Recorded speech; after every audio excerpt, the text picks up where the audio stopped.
கோவை மாவட்டம் பொள்ளாச்சி அருகே மனைவி மற்றும் இரு குழந்தைகளும் பார்வை குறைபாட்டால் பாதிக்கப்பட்ட நிலையில் தேங்காய் பறிக்கும் தொழிலாளி ஒருவர் கடந்த 10 ஆண்டுகளாக வீட்டுமனை பட்டா மற்றும் வாழ்வாதார உதவி கோரி தவித்து வருகிறார். வாழ்க்கையே போராட்டமாக மாறி கூலி தொழிலாளி குடும்பத்தின் பரிதாப நிலை குறித்து பார்க்கலாம் இந்த செய்தி தொகுப்பில்.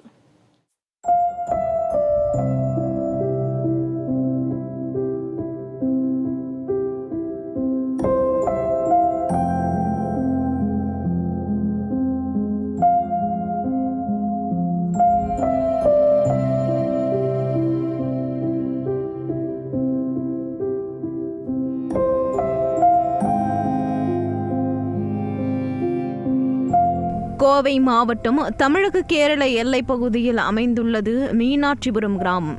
இந்த கிராமத்தில் உள்ள காந்திநகர் பகுதியைச் சேர்ந்தவர் மாரிமுத்து. தென்னை மரங்களில் ஏறி தேங்காய் பறிக்கும் கூலி தொழிலாளியான இவர் தனது மனைவி சித்ரா மற்றும் 2 குழந்தைகளுடன் வசித்து வருகிறார்.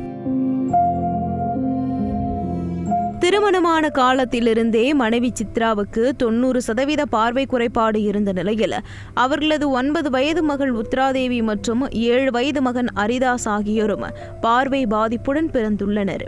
இதனால் தம்பதியர் மன நிம்மதியின்றி ஒரு கட்டத்தில் குடும்பத்தின் அன்றாட வாழ்க்கையே பெரும் போராட்டமாக மாறியுள்ளது.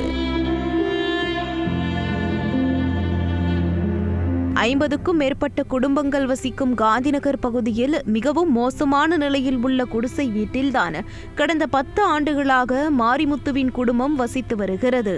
4 தென்னை ஓலைகளை கொண்டு தற்காலிகமாக அமைக்கப்பட்ட கழிவறையை பயன்படுத்தி வரும் இவர்கள் மழைக்காலங்களில் பாம்பு, தேள் உள்ளிட்ட விஷ உயிரினங்களின் அச்சுறுத்தல்களையும் எதிர்கொண்டு வருகின்றனர்.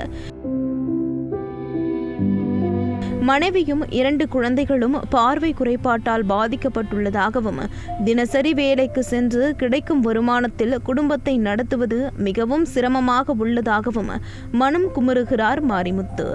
வீட்டுமனை பட்டா மற்றும் அடிப்படை வசதிகள் கேட்டு பலமுறை மனு கொடுத்தும் இதுவரை எந்த நடவடிக்கையும் எடுக்கவில்லை என வேதனை தெரிவிக்கும் மாரிமுத்து சிறிய தொழில் தொடங்க கடன் உதவி அல்லது அரசின் வாழ்வாதார உதவி கிடைத்தால் தனது குடும்பம் முன்னேற்றத்திற்கு ஏதுவாக அமையும் என்ற கோரிக்கையும் முன்வைத்திருக்கிறார். 10 நாளைக்கு ஒருக்க வேலை கிடைக்கும். அந்த வேலையை வச்சு தான் 500 ரூபா கிடைக்கும். அந்த வேலையை வச்சு நான் குடும்பத்தை காப்பாற்றிட்டு இருக்கிறேன். எனக்கு அரசாங்கம் ஏதாவது ஒரு உதவி பண்ணி கொடுத்தா நல்லாயிருக்கும்.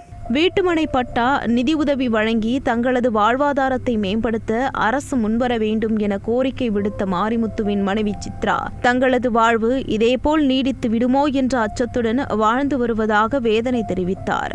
என்னோட குழந்தைகளுக்கு சுத்தமாக கண்ணு தெரியாது. எனக்கும் கிட்ட பார்வைதான் தெரியும். என் கணவருக்கு கூலி வேலை தான் செய்கிறாரு. 10 நாள் வேலை இருக்கும், 10 நாள் வேலை இருக்காது.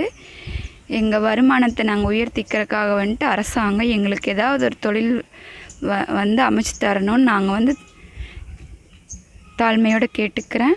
மிகவும் மோசமான வீடு, வறுமை என சிக்கித் தவிக்கும் தங்களின் வாழ்வாதாரத்தை காக்க உரிய உதவிகள் கிடைக்குமா என்ற எதிர்பார்ப்பில் காத்திருக்கின்றனர் மாரிமுத்துவின் குடும்பத்தினர்.